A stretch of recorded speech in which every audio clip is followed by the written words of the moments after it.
Pilitin mo, Lex.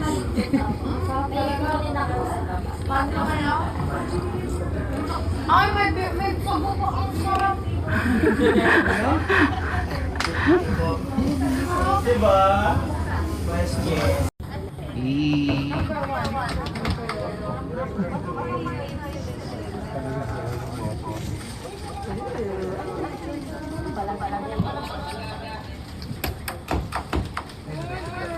Diyan na sila si Max.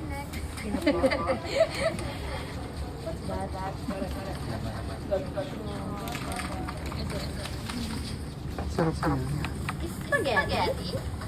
Nice spaghetti.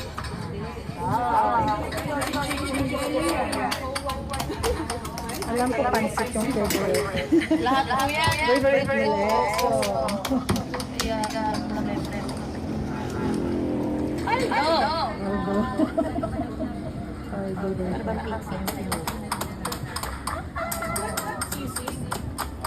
So sorry, nakakakit ka po ako. Lex, Beb. Ay, sige. Pwede. Abasa inyo yan. Go. Hi guys! Welcome back to my channel. So, na-miss nyo ba ang Jellex? Kasi nga si Alexa ay nasa Australia ngayon. At si BGY o Jello din ay may mga project din na tinatapos, mga world tour din nila ni BGY o ay hiwalay muna ngayon. Hindi muna nagsasama sa Pilipinas. Yes po, opo. So, ito ay throwback ng kanilang pag-promo noon ng season 2 ng Chambermaid. Ang gaano na sila ka-close at gaano na sila ka-sweet kahit sa pagkain. Nag-share na sila at wala nang ilangan. Yes, nakita nyo ba ang video kung gaano na ka-okay na okay itong si Alexa kay BGY o Jello. Ganon din itong si BGY o Jello. Magkasama silang kumain.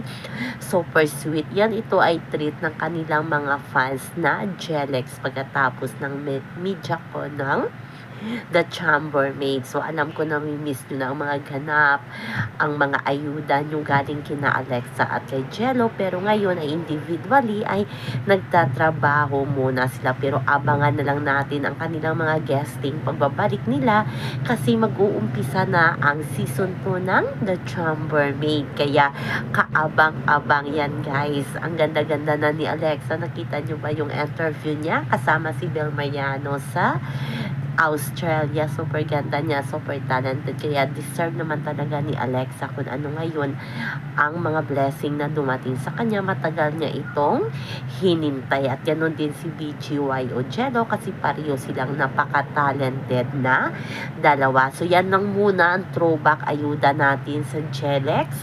Hanggang sa muli. Bye-bye. Always remember, wag po tayong magpaka-stress. Love, love, love.